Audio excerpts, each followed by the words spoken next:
Okay, today we're going to break down the 90-90 seated position. So this is called the 90-90 because the front leg is a 90-degree knee angle, the back leg is in a 90-degree knee angle.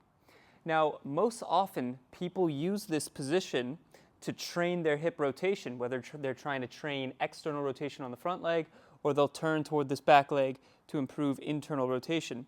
Therefore, if you're restricted in this ability to sit comfortably, see people with limitations here, they try to sit upright and they just fall to the side. And you just feel a lot of jamming here on the side. A lot of times people think they're limited in hip rotation, but in reality, this is just one component to the limitation. So as a spoiler to this video, I will say it's probably not your hip rotation that's causing the limitations here.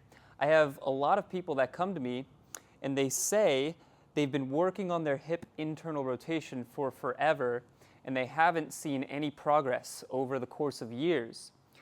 And then I ask them how they're training their internal rotation, and they're using the 90-90 position. And then as an outcome measure to assess progress, they're sitting in the 90-90 position and asking themselves if this position is getting any more comfortable. So even though they're training internal rotation, they're not building any more comfort in this position. So I would say the rotation isn't the main limitation. And I've assessed clients who have less internal rotation than me, and they're able to sit more comfortably in this position than I used to be. So in that case, it's not their rotation holding back. And primarily I'm talking about internal rotation. On this back leg, you're going to see some internal rotation being a component of maintaining this position. And then the front leg, external rotation. So let's go over what the joints are doing in this position and why we'll see the common crunching down and closing down of the ribs on this trail leg side. So with the front leg, it's in external rotation. If you're limited in external rotation, then we're going to see a dropping of the pelvis on this side, okay? If I was to measure my external rotation here, as I start to run out of range of motion, if I keep going, you're going to see this pelvis start to drop. So this greater trochanter bone is going to move downwards. Internal rotation, if we're limited there, we're going to see a hike of the pelvis on this side. If I run out of range of motion here at the femur, it's going to come from the low back and the pelvis hiking up. Now, this is the transverse plane, rotation. What can also cause a drop of the pelvis and a hike? And that's in the frontal plane, abduction, adduction.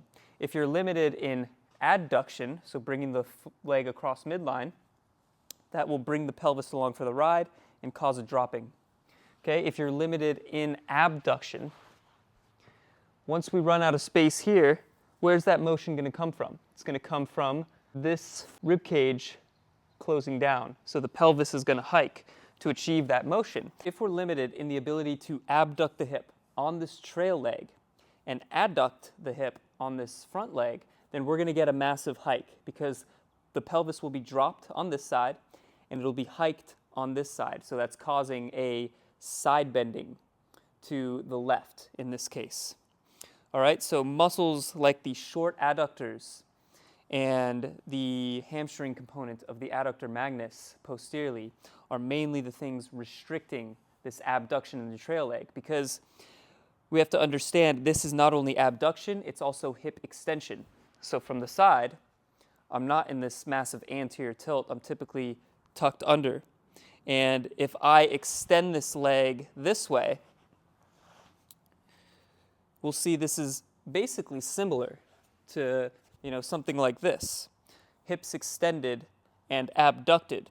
And, we don't need a ton of internal rotation to stay in this position, right? So how could we really say that it's internal rotation causing this limitation here? Now, this is thinking about the pelvic hike from bottom up. How about from top down? So we have to think about the lats and the obliques being tight on this side, which close us down here, and that will also influence the pelvis to hike more on that side. So when I'm breaking down the 90-90 position with a client during an assessment, I want to know, can they extend the hip fully? Can they abduct the hip without hiking? Typically, we want to see about 45 degrees of true hip abduction. And then third, can they internally and externally rotate the hip adequately on both sides? And then I want to look for asymmetries in the trunk. Can they rotate easier one direction? That might tell me that their oblique is stiffer on one side. So how do we address this? I'm going to show you one exercise I've been having a lot of success with lately that'll loosen the short adductors, it'll loosen the obliques, and it'll also free up some hip extension and rotation. So let's give it a shot. Okay, this is the front foot elevated hip extension and abduction stretch. And I'm going to show a few different techniques we can use to get some quality adaptation out of this one. So I'm going to elevate my front leg, and the stretching side leg is going to be back with the foot facing forward.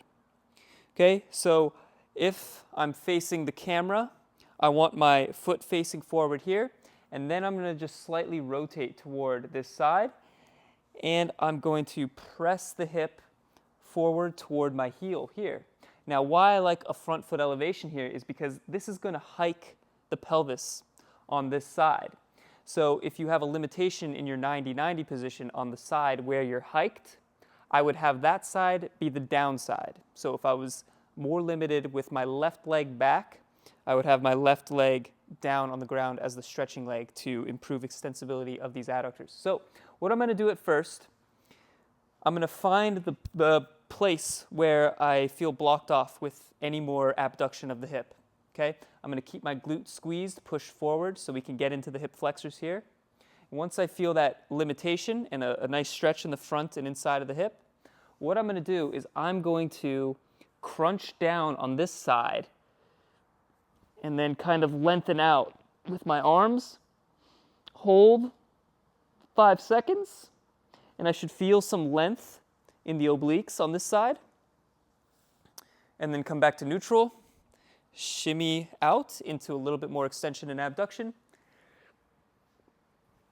So I'm turning my torso toward this leg, going overhead, inhale, crunch, crunch, crunch, back to neutral, shimmy out a bit more. And we could do this for about 3 to 5 reps with a 3 to 5 second hold. Now, another technique we can use is a lift off. And this is going to strengthen the adductors and get a really nice co-contraction of the glute on that side. So I'll show you with my other leg. So what I'm going to do is have some sticks to drive down and create a bit of tension. You're going to want to start with a pretty narrow stance at first, because this is actually a really tough exercise. I'm going to drive the sticks down, and what I'm going to do is lift this foot off into flexion. And then we're going to feel this glute, this lateral hip here, working really hard to push the hip forward and stabilize. And we're also going to simultaneously get a lot of length in through the adductor. So lift off, relax, see if we can sink further into the stretch. Lift, lift, lift. We can even combine the two techniques. I could rotate toward this foot, crunch down, come up, lift, crunch down, and then work my way back. Lift, crunch, lift. So what this is doing, we're using hip flexion on this leg to help drag the pelvis into a hike on this side, because if I flex the hip, it usually takes the pelvis with it once we run out of space there. So if we get that hiking on this side of the pelvis, that means we get a dropping of this side of the pelvis. So once you go through 3 to 5 repetitions of that, maybe 2 to 3 sets, retest your ability to sit in the 90-90 position and see if it's better. Okay guys, that's the video. This exercise is an absolute game changer.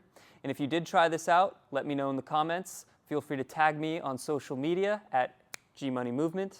If you have any questions, feel free to let me know in the comments as well.